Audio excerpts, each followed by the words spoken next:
welcome to an episode of the Redneck Brothers. On this week's episode, we're going to talk about the police. The po-po. Oh boy, Yes, 5-0. sir. You know it. Some of y'all call them the pigs.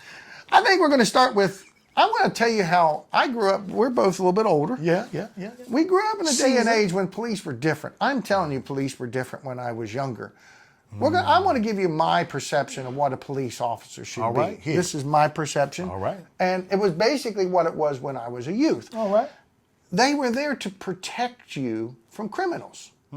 Criminal being somebody who would break into your house, someone who would attack a family member. And even if you had a building and there was an animal in it, in my day and age, they would come out to deal with the animal, whether that be a fox or a rabid fox or what have you. Not. They were public servants. They were there to serve you. They were there to be protective and make sure your rights were protected. That's right. You had Smokey the Bear and you had Officer Friendly. That's right. And remember Reed and Malloy from 1 Adam 12? Yeah. 1 Adam 12, 1 Adam 12. They were dressed in a nice suit and tie. Yeah. And they were there and they were very professional and they spoke professionally. Yeah, like the Men in Black. That's right. And they were very, very, very polite. Yeah. And then where are we now? Well, where we are now is like my perception was that the police officers were policy enforcers. Okay? There's a policy that needed to be enforced. They would deliver the information. They would tell you if you did not do X, Y, and Z, this would be the outcome. These were the policy enforcers. So the policy enforcers, as long as they stayed within the rules of being a policy enforcer, they were fine. But this policy enforcer somehow gained a lot of power to where they can do as they will now. I think it started for me in the 80s. Because if you remember in the 80s is when they got the ability to search a car without a search warrant. Oh, yeah.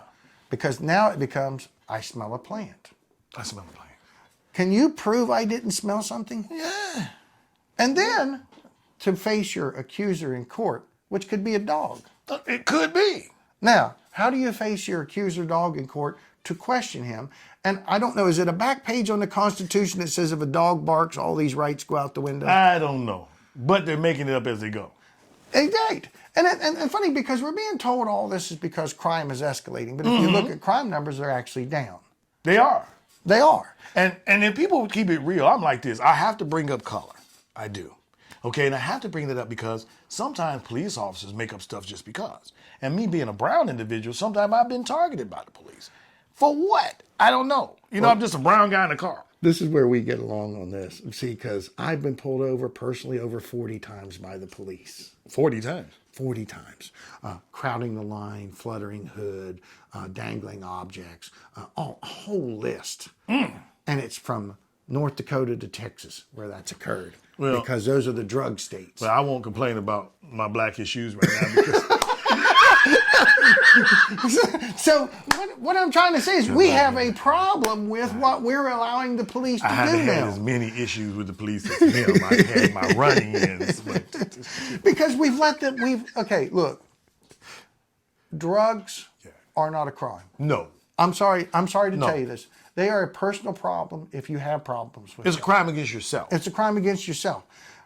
By making it a crime and throwing you in jail, you fix nothing. Nothing. Actually, you create more problems because now you have what you have, which the cops are looking for a plant in your car. A reason. A reason. A reason to search a car. That's right. A reason to bust your rights. And that's not their fault. That's the legislator's fault to put them up to it. That's right. And we have lost our rights. Our Bill of Rights are gone. Checkpoints. Most of you sit there and go, it's a good idea. It gets drunk drivers off the highway. No, hell no. But all it does is it takes away your right to travel freely. You got that right. And I'll tell you something. You know something else to have to stop this? He has a gun. I know. He's got a gun! Listen, we have to stop letting individuals that want to be heroes become police officers. Okay? These hero guys and these guys without the understanding of having scruples when it comes to policing, listen, if you're trying to be something from a movie, you don't need to be a police officer. This is not Starsky and Hutch. This is not Beretta. You know, this is not Kojak.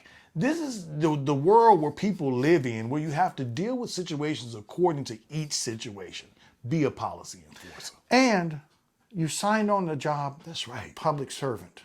When a fireman rolls up to your house, he risks his life. That's right. To go into your house so that you can live. When a cop used to roll up on the scene, he would wait to see what was in somebody's hand, which may mean he may be getting shot, which means he risked his life to make sure that man's life, not coming up and just shooting somebody because he's not sure and risking that person's life over his life. It's an honorable profession. Right. It's a needed profession. Correct. But it does need some major, major overhauls. I think we need a Bill of Rights where if they search your car and don't find anything, $10,000 will be paid to you for violating your rights. I think it's very reasonable. That's right. And it will stop this unreasonable search and seizure. And licensing on guns for police officers. If an officer shoots someone unlawfully, you will never be a police officer again because you lose your right to carry. That's right. It would happen to a citizen. That's right. It would happen to a citizen. So you police lose are your no right to carry. different. They should all be the same. This should be the same. So this is us, man, telling you, listen, when you're talking about both ends of the spectrum, and we're talking about the police, and believe me, we both have reasons to have issues with these policy enforcers. But at the same time, we know they're greatly needed.